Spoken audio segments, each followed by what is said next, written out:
fahefany sy fanapany ao amin'ny mino ny fanjakany tova mipety ary ny famali ny anaranao no any tompo misandratra ambony suba suba eo amin'ny fiainako ny anaranao fazafany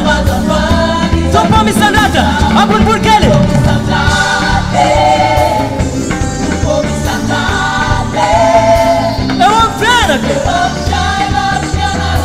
fazafany taraka tsara suba babe tsu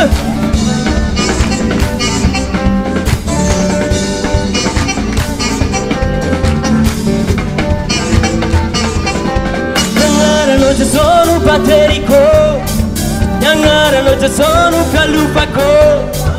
Avo manuna nyangarano